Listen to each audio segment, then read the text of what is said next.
आज हम किसी राज्य या देश की बड़ी राजनीति की बात नहीं करेंगे। आज हम जमीन पर उतरेंगे, सिर्फ एक विधानसभा क्षेत्र पर, मरवाही, छत्तीसगढ़। हम इसके राजनीतिक ताने बाने को परत दर परत खोलेंगे, ये समझने के लिए कि लोकतंत्र में बदलाव असल में काम कैसे करता है।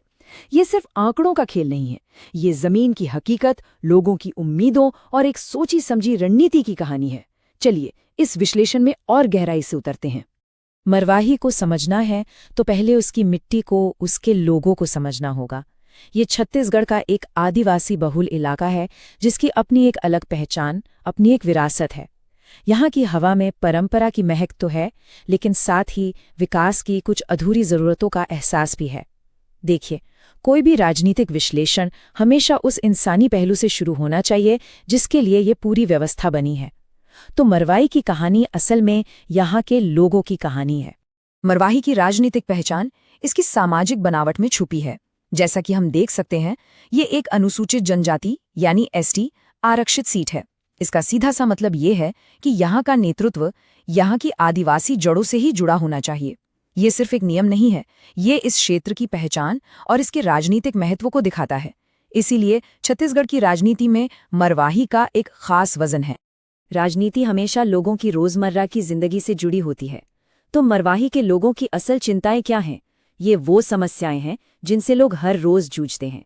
खराब सड़कें जो गांवों को शहरों से लगभग काट देती हैं, स्वास्थ्य केंद्र जहां डॉक्टर और दवाइयां दोनों की कमी है, स्कूल जहां अच्छी शिक्षा अभी भी एक सपना है, और हाँ, युवाओं के लिए रोजगार की भारी कमी। इन सबके ऊपर से खेती का संकट जो यहाँ की अर्थव्यवस्था की रीढ़ है। कोई भी राजनैतिक विश्लेषण इन जमीनी हकीकतों के बिना बिल्कुल अधूरा है। अच्छा, तो ये तो हुई जमीनी हकीकत। अब चलिए इन्हीं हकीकतों को आंकड़ों की नज़र से देखते हैं कि मरवाही के लोगों ने 2023 के चुनाव में क्या फैसला सुनाया। अंक कहानी का सिर्फ एक हिस्सा बताते हैं, लेकिन हाँ, एक बहुत जरूरी हिस्सा। सबसे पहले मतदाताओं की संख्या देखिए, लगभग 2 लाख।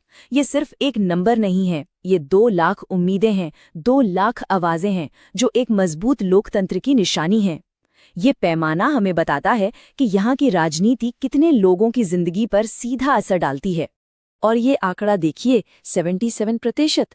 ये बहुत बड़ा आंकड़ा है।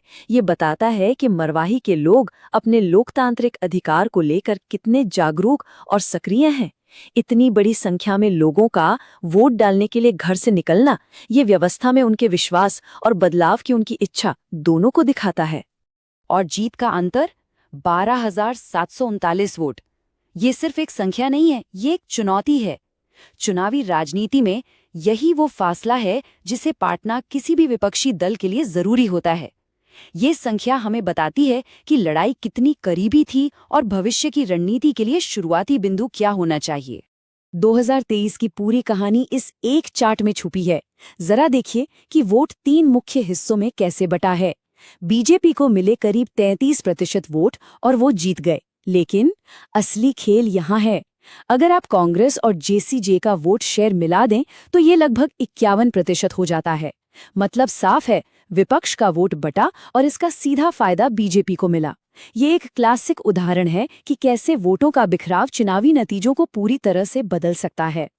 तो सवाल ये उठता है कि ये वोटों का बिखराव हुआ कैसे। ये कोई एक दिन की घटना तो है नहीं, इसके पीछे करीब 2 दशकों का एक लंबा राजनीतिक इतिहास है। अब हम उस इतिहास की परतों को खोलेंगे और समझेंगे कि वो कौन से मोड़ थे जिन्होंने मरवाही की राजनीति को आज इस मुकाम पर लाकर खड़ा कर दिया है। मरवाही के राजनीतिक यात्रा इस टाइमलाइन में सिमटी हुई है। 2003 से 2013 तक ये क्षेत्र जोगी परिवार के नेतृत्व में कांग्रेस का एक मजबूत गढ़ था। लेकिन 2016 में एक बड़ा मोड़ आया। जोगी परिवार ने कांग्रेस से अलग होकर अपनी पार्टी जेसीसीजे बनाई।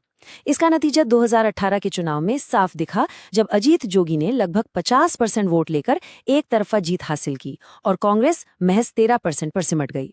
2020 में उनके निधन के बाद हुए उपचुनाव में कांग्रेस को सहानुभूति का फायदा मिला, लेकिन 2023 तक समीकरण फिर बदल चुके थे। वोट कांग्रेस और जेसीसीजे में बंट गया और बीजेपी पहली बार इस दौड़ में आगे निकल गई। स्रोत सामग्री का ये वाक्य पूरी कहानी का निचोड़ है। मरवाही की राजनीति के हर बड़े उतार चढ़ाव का केंद्र बिंदु जोगी परिवार के राजनीतिक फैसले रहे हैं।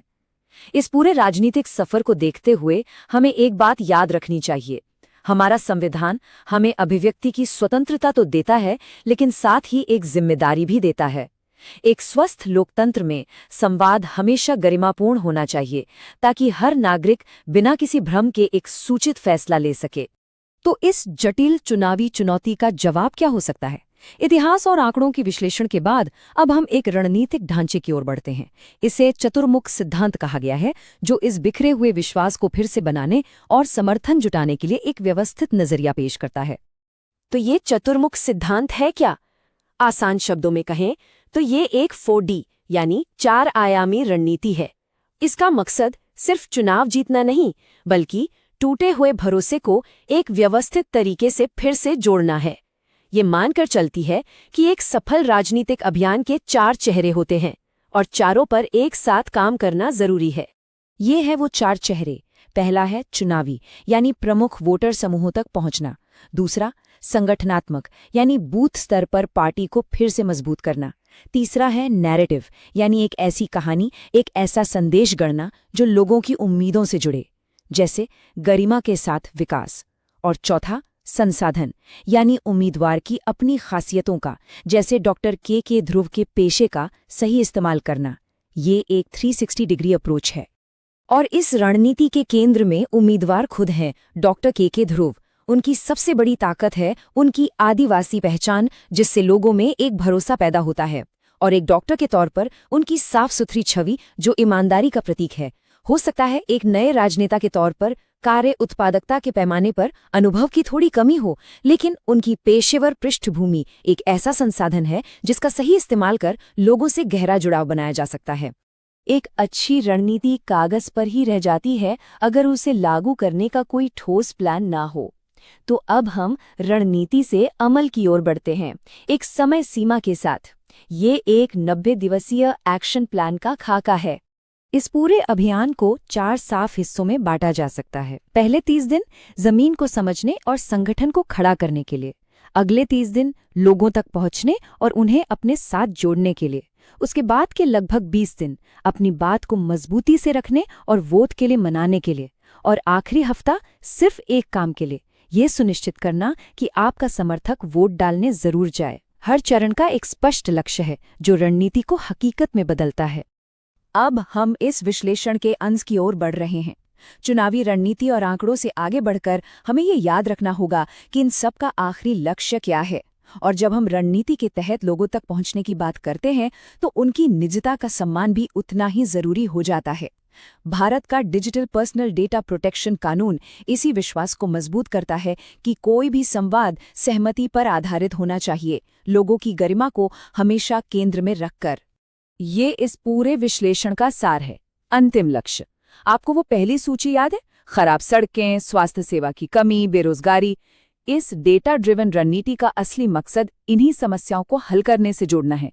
चुनाव एक साधन है, साध्य नहीं।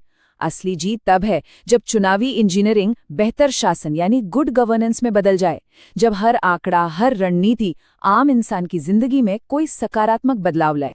और अंत में हम इस एक सवाल के साथ अपनी बात समाप्त करते हैं। क्या चुनावी विज्ञान का इस्तेमाल वाकई में सुशासन की कला को साधने के लिए किया जा सकता है? क्या आंकड़ों और रणनीति की सटीकता लोगों के जीवन में गरिमा और विकास लाने का माध्यम बन सकती है? अगर आप एक जन केंद्रित नेता बनना चाहते हैं और अपने निर्वाचन क्षेत्र का उत्थान करना चाहते हैं, तो blueprintstrategies.ai से mgr@blueprintstrategies.ai पर संपर्क करें या 08042041602 पर कॉल करें। राजनीति से परे एक उद्देश्य।